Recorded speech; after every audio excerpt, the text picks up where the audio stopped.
the studio banned it. The ratings board threatened to give it an R. Gene Wilder himself had to threaten to walk off set, all to save a film that became the greatest comedy of its generation. The audacity of nostalgia. Why young Frankenstein refused to be color. The brightest stars of Hollywood's golden age left us more than just unforgettable films. They left behind a visual language of stark contrasts and elegance. By the 1970s, that language was obsolete. Against the entire studio system, one director made a daring artistic decree. His new comedy would be shot in the cinematic ghost of the past, in glorious black and white. This was a fervent act of rebellion, a defiant commitment to vintage cinema. Mel Brooks, the visionary director, and his star and co-writer Gene Wilder knew that to honor the original Universal monster masterpieces, their film needed the shadowy, high-contrast texture of the 1930s, a world built on atmosphere, not spectacle. This set them on a collision course with studio executives who were certain audiences would never pay to see a comedy in monochrome. The objections were immediate and persistent. Studio heads offered incentives, a larger budget, more promotion, even colorized previews. Black and white, they argued, was box office poison, a relic belonging to late-night reruns. But Brooks, who revered filmmaking, stood his ground. He declared that if the studio forced color, he would simply cease working on the project. This moment was pivotal, a showdown between artistic integrity and the bottom line. Gene Wilder supported his friend completely, knowing the film's success rested on maintaining its vintage visual code. The studio, sensing the commitment, reluctantly relented. The compromise was fascinating. Brooks was permitted to film in black and white, but the studio insisted on one condition: no promotional material could explicitly advertise the lack of color. They quietly released the picture. Brooks, however, had already won. The visual atmosphere he created became the very soul of the film. The magnificent props, the humor of Marty Feldman's Igor, the presence of Cloris Leachman's Frau Blucher, and the physicality of Peter Boyle's monster would all be steeped in the light of classic Hollywood. The film's aesthetic was rebellious. It was an act of sincere devotion to a forgotten art form, guaranteeing its timelessness. This victory set the tone for the production, proving that a truly great story could honor the past while defining the future. The atmosphere on set, however, was about to become far more complicated. The monster's triumphant moment of humanity was nearly sacrificed to the cutting room floor. Why? Because Mel Brooks himself feared the scene was simply too brilliant, too strange, and too honest. Putting on the Ritz, the Broadway moment that saved the script. This moment, the absurd, elegant spectacle of a tap-dancing monster and his creator, was the key to the film's soul. Yet the creator, Mel Brooks, called it Broadway and begged his star to destroy it. Even the most brilliant comedies have moments of profound creative doubt.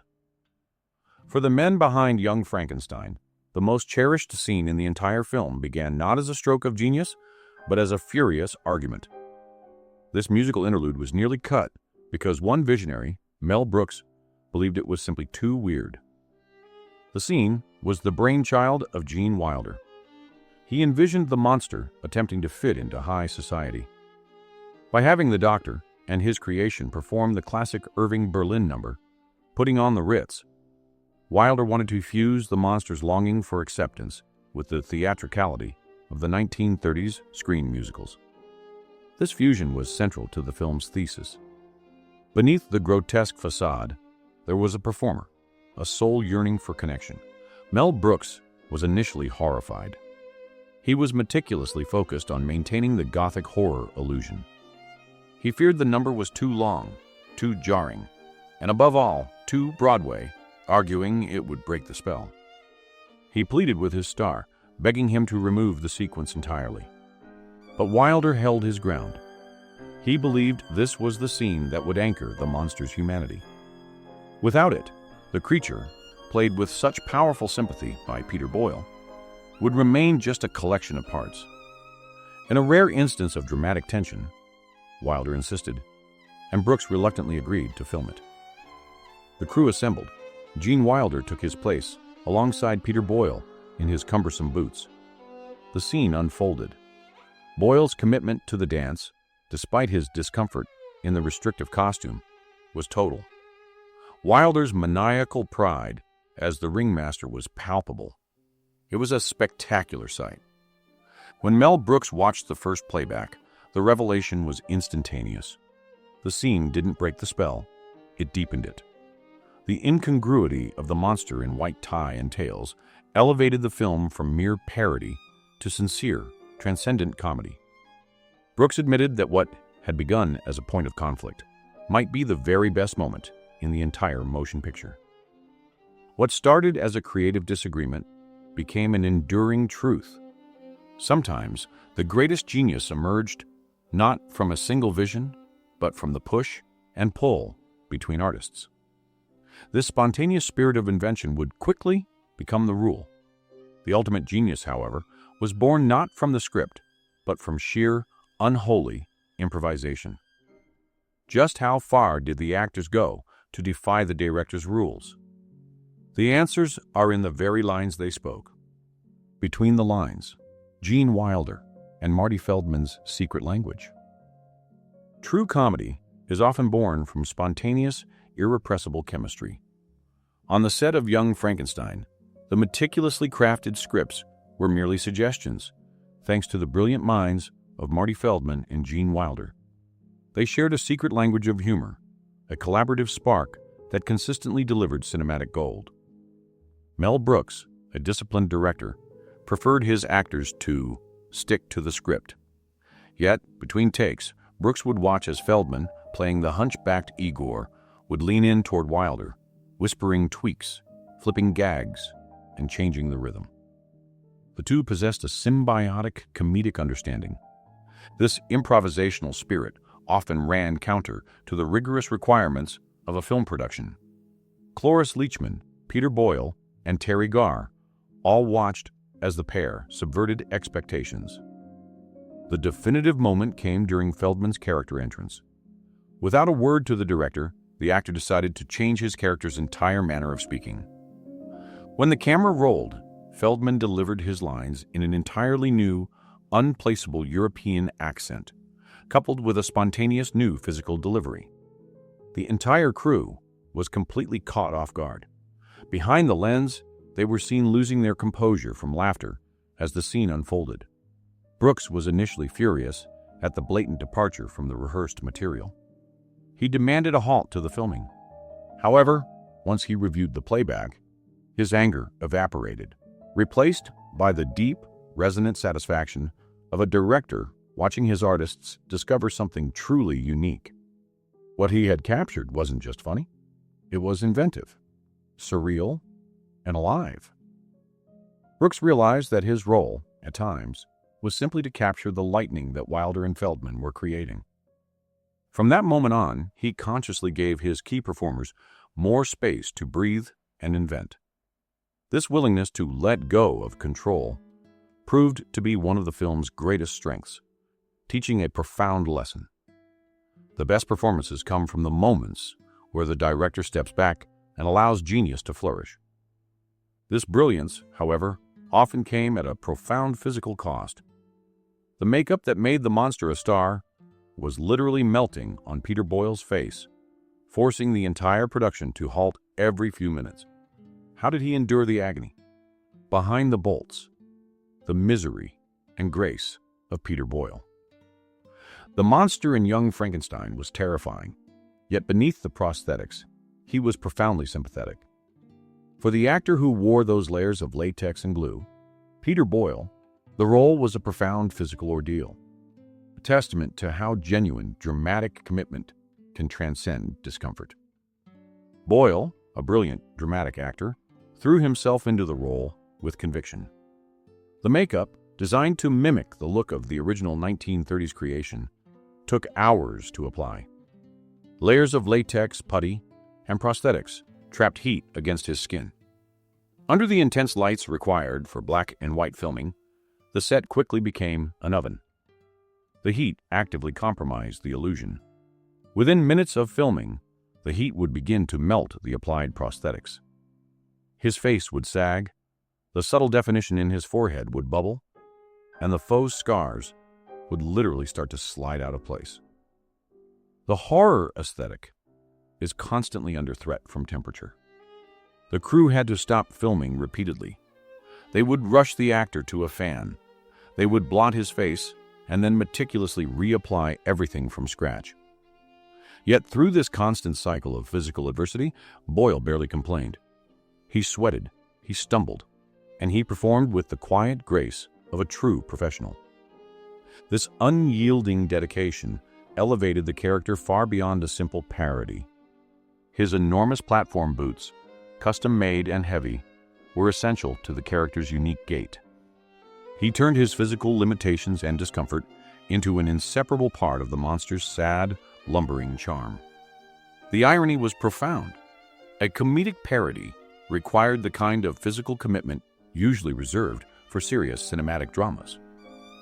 Peter Boyle turned the agony of the chair and the heat of the set into an enduring performance. He proved that even behind a mask of rubber and bolts, a great actor's humanity and dedication could shine through. But Peter Boyle wasn't the only one causing production headaches.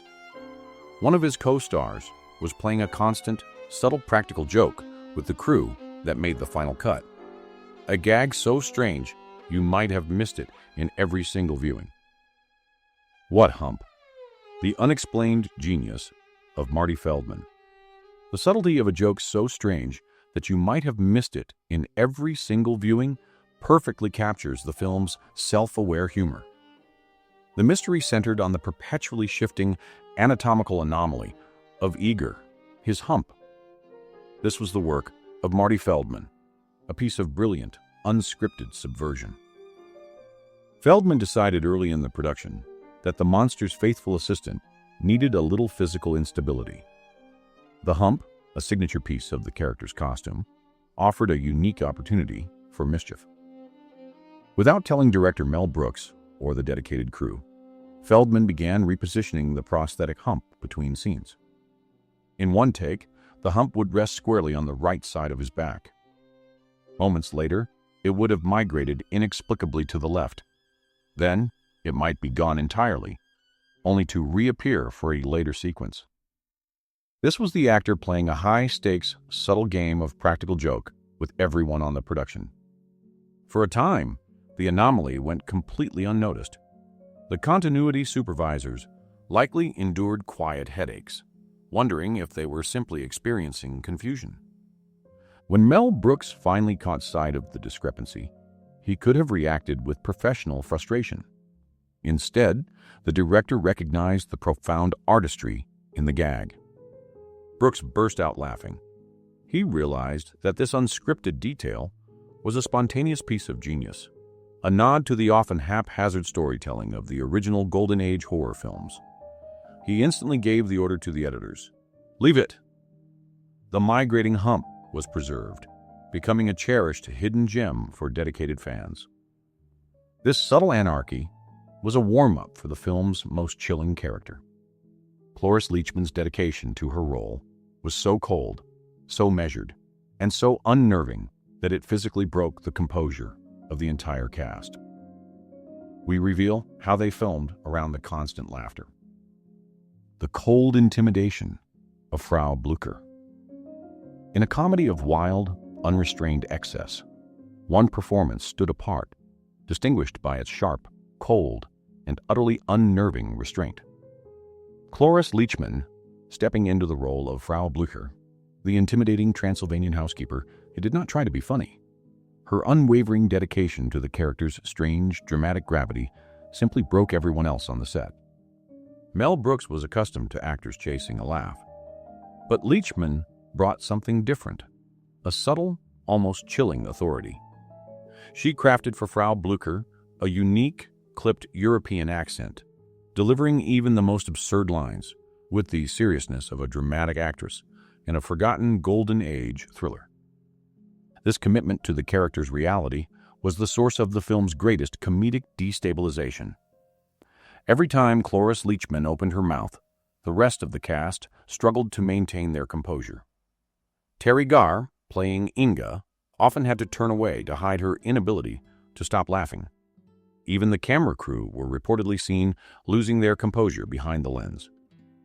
The filming of Frau Blücher's scenes became an exercise in careful control. Take after take was ruined by the infectious, uncontrolled laughter. The cast simply could not stay in character when faced with Leachman's unique delivery. Ultimately, a crucial choice was made. They did not ask Leachman to diminish her performance. Instead, they embraced the chaos. The director and editor made the decision to simply cut around the laughter, preserving her genius. They recognized that her unique brilliance was too valuable to temper. The result is one of the strangest, most hypnotic characters in cinematic history. Cloris Leachman didn't chase the laughs.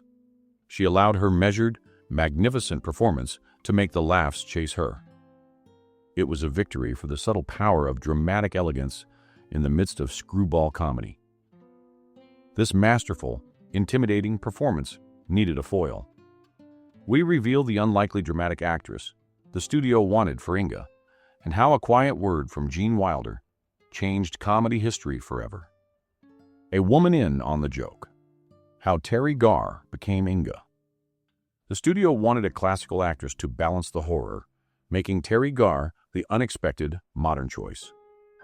In the high-stakes world of Hollywood, casting often follows a predictable path. Yet, the role of Inga, the doctor's earnest and playful assistant, was secured not by a formal audition, but by a quiet word of support from a trusted colleague. This subtle act of faith brought Terry Garr to the set, an actress who would prove to be the perfect, sincere foil to the surrounding cinematic madness. The studio had initially locked in a dramatic actress with a more classical screen look. But as tensions rose over the film's unconventional tone, the role of Inga unexpectedly became available once more. It was Gene Wilder, the star and co-writer, who recognized the unique rhythm the role required. Inga needed to be warm, sincere, and utterly without artifice. Wilder, remembering Terry Garr from her work, quietly put her name forward. She arrived without fanfare or pressure. What Terry Garr brought to the reading room immediately charmed director Mel Brooks. She didn't play Inga as a punchline. Instead, she played her like a woman who was sweetly and completely in on the joke.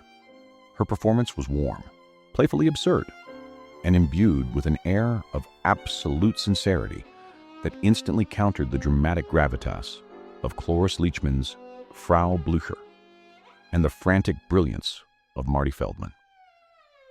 Brooks watched Garr's first read-through in silence. Then he simply smiled. Whatever previous plans the studio had made no longer mattered. In that moment, it was clear that Terry Garr wasn't just filling in a role, she was the role. Her natural charm was the exact counterpoint needed to balance the monster's tragedy and the doctor's mania. Her casting became an enduring lesson in the importance of trusting the instinct of the artists on the floor. It proved that true elegance in performance isn't about classical looks, but about perfect timing. The brilliance of this core cast was undeniable, but they needed a guest star with absolute sincerity. We reveal the Oscar-winning dramatic legend who demanded to be in this comedy, leading to a scene of beautiful pathos and total disaster. The Blind Hermit, Gene Hackman's dramatic desire for comedy. The Oscar-winning dramatic legend who demanded to be in this comedy was Gene Hackman. The set of Young Frankenstein was already brimming with comedic genius. Yet, into this environment stepped a figure whose presence was utterly unexpected. Gene Hackman, an Academy Award-winning dramatic actor at the very peak of his career. He possessed zero prior experience in cinematic parody. Hackman had achieved the height of dramatic acclaim, but privately, he harbored a simple, compelling desire. He wanted to do something funny, just once. Fate intervened on a tennis court. Hackman and Gene Wilder met, and Hackman confessed his secret ambition. Wilder immediately realized he had the perfect opportunity. The idea was a blind hermit, living in isolation, whose desperation for company leads him to an encounter with Peter Boyle's lonely monster. It was a sequence designed to be deeply sincere and sentimental, contrasting the film's manic energy with silent film pathos, until the hermit's visual impairment turns his hospitality into a series of escalating, disastrous accidents. Hackman, approaching the role with the same dedication he would a tragedy, filmed his scenes in a single, intense day. He delivered his lines with complete, heartfelt sincerity. His performance made the absurdity of his actions land perfectly. He accidentally poured soup all over the monster's lap, crushed his own furniture, and caused mild injury to the creature with fire. Hackman's commitment to the dramatic truth made the scene one of the most unforgettable cameos in the entire comedy genre. It was a beautiful fusion of worlds, a towering dramatic actor embracing the humility and chaos of comedy. His willingness to appear in a minor, uncredited role spoke volumes about the genuine, ego-free camaraderie that defined the young Frankenstein set. The sequence became a profound moment of connection in the film, but the film's artistic integrity was constantly on the line. Gene Wilder gave Mel Brooks one rule: stay off camera. The director obeyed, but he still found three secret, audible ways to leave his mark on the film, hiding in plain sight. The howling wolf, Mel Brooks's unseen footprint. He is the howling wolf, the screeching cat, and the distant train whistle. True cinematic illusion requires unwavering commitment. And in the case of young Frankenstein, that commitment demanded a profound sacrifice from its very own director. Gene Wilder, the star and co-writer, laid down one uncompromising rule for Mel Brooks: the director must stay strictly off camera. The reasoning was simple. If Brooks showed up, his recognizable face would break the film's delicate spell of 1930s reality. Brooks had to accept this decree. He understood that this film was unique. It had to feel real, genuinely gothic, and utterly sincere to land its satire. Brooks agreed to stay behind the camera, yielding to the artistic necessity of maintaining the illusion of a lost horror classic. Yet, an artist's irrepressible personality can rarely be fully contained. While his face was kept out of view, Mel Brooks found a mischievous way to ensure his presence. His comedic signature was still felt everywhere. His fingerprints, or more accurately, his voice prints, are scattered throughout the film. If one listens closely during the dark, atmospheric moments, Brooks's voice is there. He provides the howling of a lone wolf in the Transylvanian night. He is the voice of the screeching cat that briefly disrupts the tranquility of a laboratory experiment. Most subtly, he is the mournful call of a train in the distance. It was a beautiful agreement. Brooks respected Gene Wilder's vision. This unseen, unheard presence became another layer of the film's genius, a directorial cameo that was felt rather than seen. Dust and destiny, the Tesla coils that came home. The mind-boggling discovery that transformed the film's lab set was the actual, original equipment used in the 1931 classic, stored and still working after 40 years. To genuinely capture the spirit of the 1930s Frankenstein films, Mel Brooks and Gene Wilder knew their lab scenes could not look like a modern spoof. They needed a genuine time machine, a space that felt like one had stepped straight into the high-voltage world of Gothic horror. This desire for absolute authenticity launched the production team on a meticulous historical scavenger hunt. Their quest for reality led them to a remarkable discovery: Kenneth Strick-Faden. He was the brilliant technician who had built the incredible electrical apparatus for director James Whale's original 1931 Frankenstein, and its iconic sequels. Brooks and Wilder tracked Strick Faden down and, unbelievably, found that he still had the equipment. It was all there: the sparking, magnificent Tesla coils, the crackling arc generators, the custom-built switchboards. Every piece of apparatus that had defined the look of cinematic electricity, stored away in a garage, but miraculously still working. This discovery was a profound act of cinematic resurrection. No amount of contemporary prop building could have replicated the patina, the weight, and the genuine sense of danger embodied by this authentic equipment. Strick Faden agreed to ship the entire collection to the set of Young Frankenstein, where it was lovingly restored and reassembled. The original laboratory equipment fit perfectly into the set. The moment the power was switched on, the authentic blue-white electricity began to spark and crackle, and the entire cast felt the true historical weight of their endeavor. They were performing within the literal artifacts of a cinematic past. The energy radiating from the decades-old machinery elevated the entire production, blurring the line between homage and genuine classic. This commitment to authenticity proved Mel Brooks's conviction that respect for the source material was the true foundation of great comedy. The electrical apparatus became a non-speaking star of the film, providing a backdrop of magnificent, tangible power.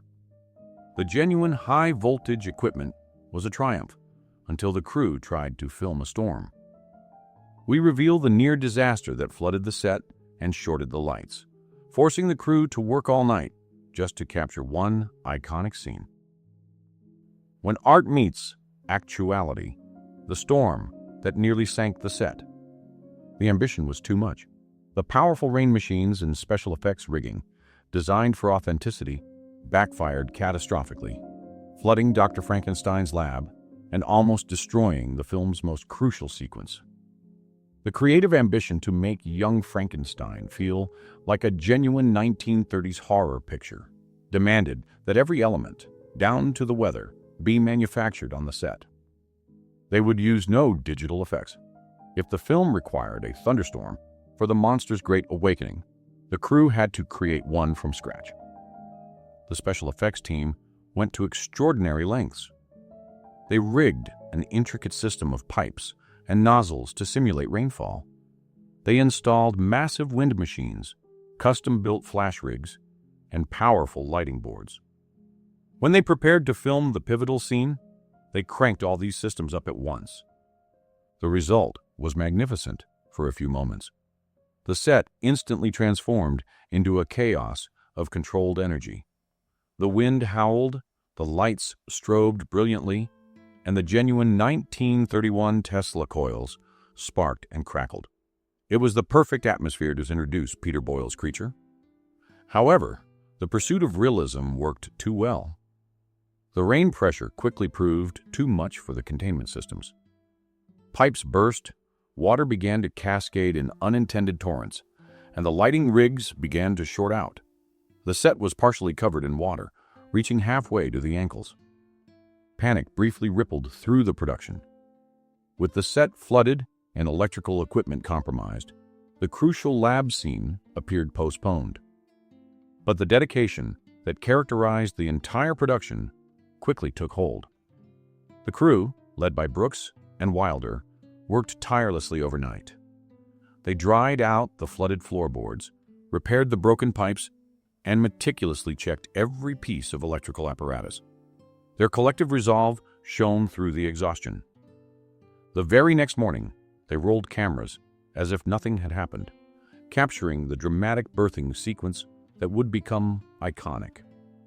What audiences see on screen is the breathtaking culmination of this effort, a moment of powerful, controlled chaos that was, for a brief spell, dangerously real. It was a true testament to the spirit of Golden Age filmmaking. The film had triumphed over the storm, but the jokes were just getting started. The final laugh involved a childhood memory. We reveal the real-life childhood memory that inspired Mel Brooks to include the strange, unsettling gag of the horses shrieking every time Frau Blücher's name is mentioned. A childhood scar, the secret behind the horse's shriek. The unexplained terror of the horses was inspired by a real woman. We reveal the harsh, intimidating figure from Mel Brooks's childhood, who was so formidable that her memory became an enduring, hilarious, collective trauma for Transylvania's livestock. In a film filled with spectacular visual gags and brilliant wordplay, one recurring element stood out for its pure, unexplained absurdity: the shrill, terrified neighing of the horses whenever the name Frau Blücher was uttered. This surreal running joke was not a random addition. It was Mel Brooks embedding a small, private truth from his own childhood into the heart of his greatest comedy. Brooks later revealed that the sound cue was inspired by a memory of a woman he knew in his youth, someone whose presence was so cold, harsh, and utterly intimidating that she evoked a palpable sense of fear, even in animals. In the filmmaker's mind, that name carried a weight. The running gag became one of the film's most enduring signatures. Whenever Cloris Leachman's menacing Frau Blücher was introduced, the horses in the stable would respond with a panicked, high-pitched scream. The audience never received an explanation, which is precisely why the joke works so brilliantly. It suggested a shared, unseen history, a collective trauma among the local fauna, confirming that Blücher was a figure whose mere name could cause deep, ingrained alarm. This touch of personal memory added an unexpected layer of darkness and truth to the comedy. It suggested that even the most ridiculous jokes often have their roots in genuine, lived experience. Brooks was dedicated to recreating the cinematic atmosphere of the 1930s, but here, he allowed a real-life human memory to leak into the world of make-believe. The absurdity of the horse's terror became a favorite moment for fans. After winning the battle for black and white, Mel Brooks faced another fight. We reveal the terrible, cliché names the studio wanted and the uncompromising ultimatum that Gene Wilder delivered to protect the film's brilliant, elegant title. Simple, strange, and unforgettable. The battle for the name. Gene Wilder threatened to quit the picture entirely when the studio suggested terrible, cliché names like Frankenstein Returns. We detail the passionate showdown that saved the film's perfect, elegant title. The title, Young Frankenstein, is perfect. It is literary, ironic, and immediately evokes the film's heritage. Yet, this simple, elegant naming became the subject of one of the production's fiercest disputes. The studio executives deemed the title too confusing and too literary, pushing hard for a name that sounded safer and more conventional. The executives suggested alternatives like Frankenstein Returns, or the decidedly less graceful Son of Frankenstein, the comedy. To them, a comedy about a classic horror figure needed a clear, explanatory title. The fear was that the audience would not grasp the film's unique tone. But to Brooks and Wilder, the title was everything. It captured the core irony of the plot while paying direct homage to the lineage of the Universal horror films. To change it would be to dilute the entire creative premise. This title was a key component of the spell they were trying to weave. The pressure from the studio mounted, forcing Brooks into a familiar position, defending his artistic integrity. However, this time, the defense was amplified by his star. Gene Wilder became furious at the idea of changing the title. He saw it as a betrayal of the film's sophisticated humor. In a rare display of uncompromising fire, Wilder presented an ultimatum. He told Brooks that if the studio changed the name, he would cease working on the motion picture. This was no small threat. Wilder was the film's star. His departure would have caused the collapse of the entire project. Brooks used Wilder's ultimatum as the final piece of leverage. In the end, the artists prevailed. The studio, unwilling to risk losing their star, caved. The name stayed, simple, strange, and unforgettable. This victory was a profound moment, cementing the film's unique identity. It proved that sometimes the most commercially successful path is the one paved by singular, uncompromising artistic vision. The victory was complete, but the film's legacy kept growing. We look at the simple, physical comedy gag, "Walk This Way," that may have inspired one of the biggest rock anthems of the 1970s. Walk This Way, the joke that echoed into rock history. Did the band Aerosmith steal the idea for their classic hit Walk This Way from young Frankenstein? We explore the strange coincidence between a Gene Wilder sight gag and a stadium rock anthem that remains unconfirmed by the band to this day. In a film teeming with intricate sight gags, one of its most quoted and enduring moments was astonishingly simple, taking only a few seconds to execute. It was a brief, throwaway exchange between the doctor and his assistant that, years later, may have reverberated into the vibrant world of rock and roll legend. The scene features Marty Feldman as Igor, handing a cane to Gene Wilder's Dr. Frankenstein. Igor instructs his master to walk this way. To the delight of the audience, Dr. Frankenstein immediately adopts the exact hunched, limping shuffle of his assistant. The joke was a classic piece of physical comedy, amplified by the precise timing of two masters.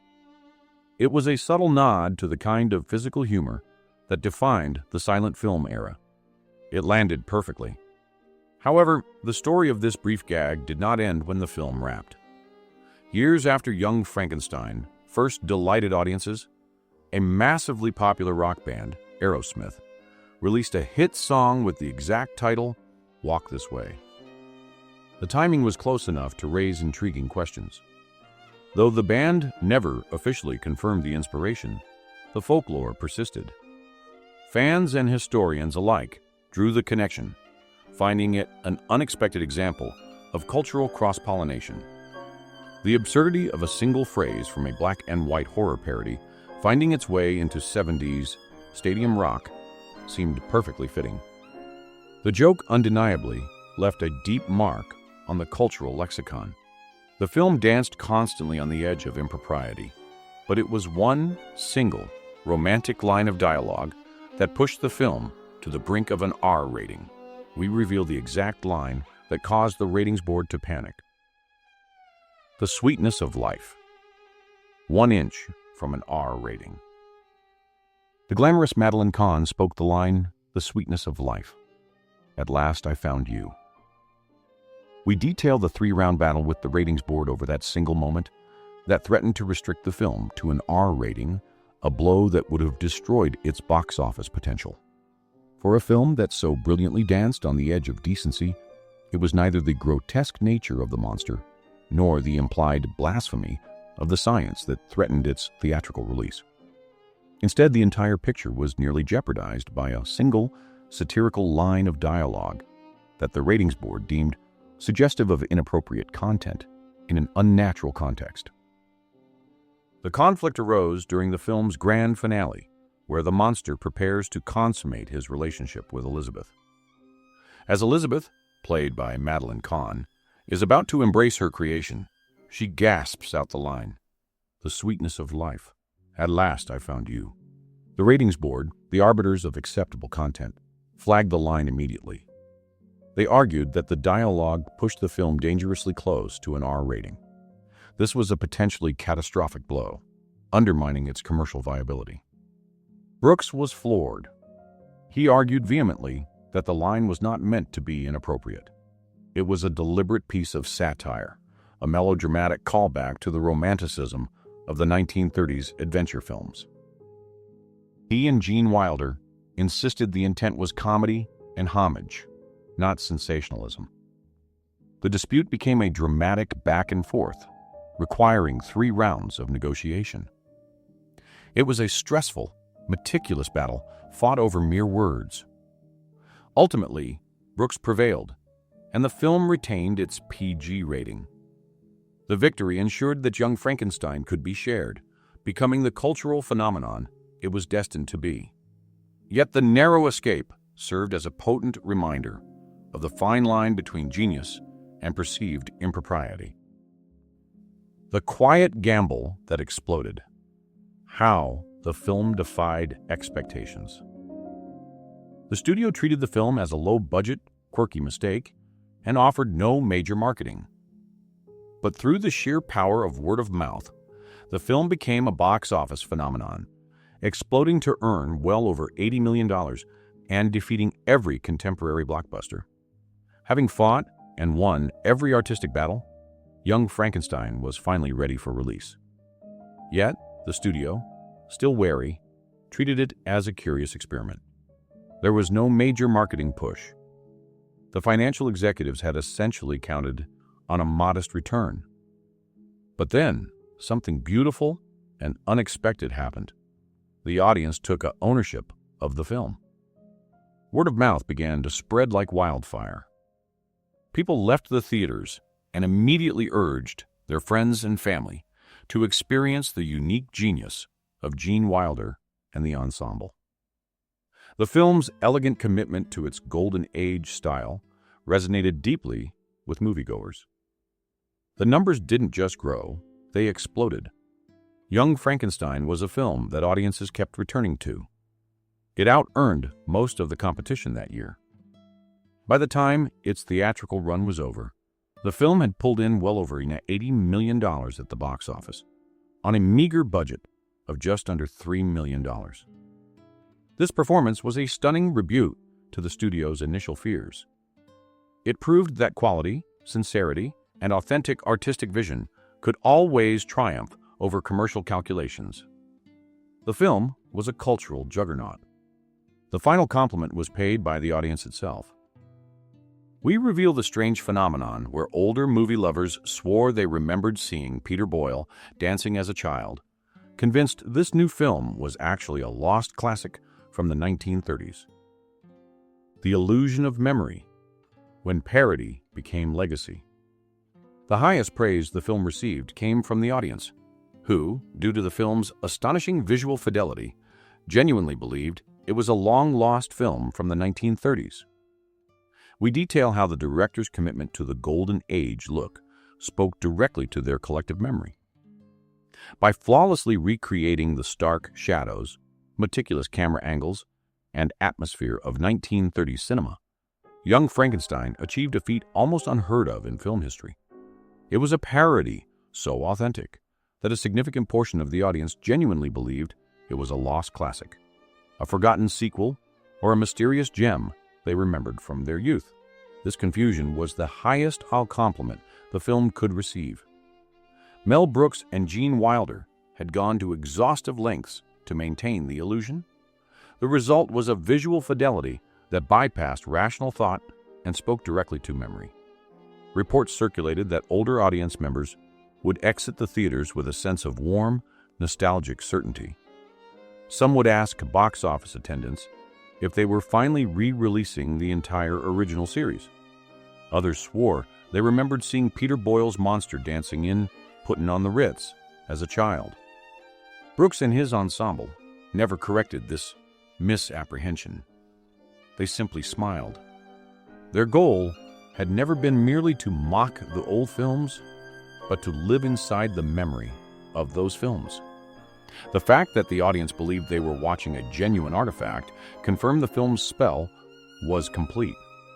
The production had not only captured the look of the Golden Age, it had captured the feeling of it. The film's success was a profound historical achievement. This blurring of the lines between comedy and classic earned the film enormous popular success. The film crossed the boundary from cult hit to classic, earning 2 Academy Award nominations, a stunning critical victory for a comedy filled with puns and horse shrieks. We detail the win that transcended the actual statue. Beyond the statue, the unforgettable win of serious recognition. A black and white comedy earned 2 Oscar nominations, but the real victory was in the nomination itself. We detail the moment the film lost to the spectacular color blockbuster, The Towering Inferno, and why the film's creators felt no disappointment at all. A black and white monster comedy was hardly the typical fare embraced by the Academy. Yet, in one of the most unexpected endorsements, young Frankenstein earned 2 prestigious Oscar nominations, a profound nod that proved that genuine cinematic brilliance cannot be ignored. The film's nominations were a quiet triumph. It was nominated for Best Adapted Screenplay, recognizing the intricate, layered script. It also received a nomination for Best Sound, acknowledging the meticulous work that went into creating the authentic soundscape. For a film treated as a risky experiment, this critical acknowledgement was a monumental victory. It signaled that the industry's most serious critics recognized the profound craftsmanship and uncompromising artistic integrity that had defined the entire production. The crew were proud. Gene Wilder felt vindicated. The nominations validated their belief that serious artistry could be found even in the deepest trenches of comedy. When the envelopes were opened, the film lost both nominations to The Towering Inferno. But the feeling was not one of disappointment. Mel Brooks and Gene Wilder understood that the true win had already been achieved. The nominations ensured the film's legacy would not come from a metal statue, but from its staying power. The crowning achievement came in 2003, when the film was declared culturally, historically, and aesthetically significant. We look at the rare, prestigious honor that cemented the film's legacy in the Library of Congress. Culturally significant, a place in the Library of Congress. We look at the rare, prestigious honor that cemented the film's legacy in the Library of Congress.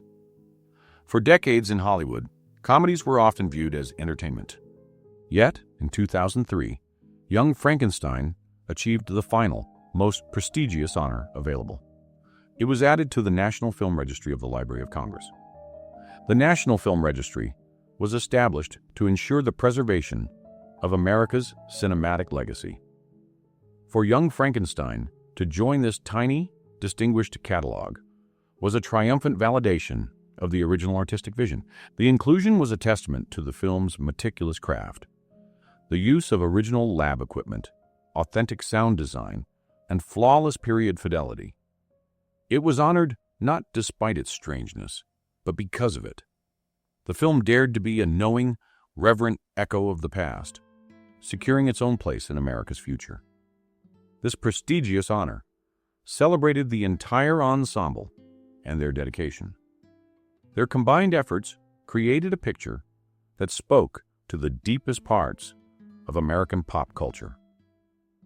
For Gene Wilder, the preservation was the ultimate vindication.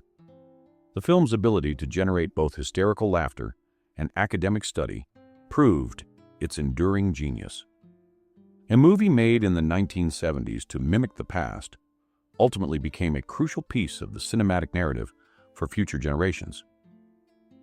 A farewell in accents, the mock funeral for a masterpiece. When the final day of shooting arrived, the cast held a deeply emotional, perfectly absurd mock funeral for the film. They spoke in character, read eulogies, and marked the end of a unique, shared chapter of happiness. The atmosphere was thick, not with exhaustion, but with a profound, shared reluctance. The deep emotional bonds forged between the cast meant that a simple goodbye felt insufficient. They knew their farewell needed to be as unique and theatrical as the film itself. They decided to give the production the only send-off that felt right, a deeply emotional, perfectly absurd mock funeral. Gathering on the now silent set, they turned their final moments into an improvised piece of performance art. Someone brought candles. Someone else found a cloth to use as a makeshift shroud for the finished film. Standing together, they took turns mourning the characters they had created. They spoke in the various, strange European accents they had honed for the production, reading eulogies. It was a moment of profound, shared absurdity. They laughed, they shared sincere emotions, and collectively acknowledged the feeling of loss that comes when a singular creative chapter closes. For a film built on the premise of a resurrection, it ended with a symbolic, loving interment. This farewell was a beautiful final beat that perfectly encapsulated the film's spirit. It wasn't just a goodbye to a job. It was a fond farewell to one of the happiest periods of their professional lives. But even after the funeral candles were extinguished, one piece of the production refused to be retired. Mel Brooks, ever the showman, took home the massive custom-made boots worn by Peter Boyle's monster. They were towering, cumbersome, and heavy. He wore them, clumping through Hollywood dinner parties, not as a simple souvenir, but as a deliberate statement. When asked why he wore the monster's absurd footwear, he would just grin and say they made him feel taller and funnier. Those boots, heavy and undeniable, were the final physical symbol that the man who built the monster's world never stopped walking in the spirit of his creation. From defying the studio in black and white to earning the highest honor in the Library of Congress, Young Frankenstein is an immortal story of artistic triumph. If you've enjoyed uncovering the elegant, strange secrets behind this masterpiece, be sure to like this video and subscribe for more untold tales from the golden age of Hollywood. And tell us in the comments, what unscripted moment still makes you laugh the most?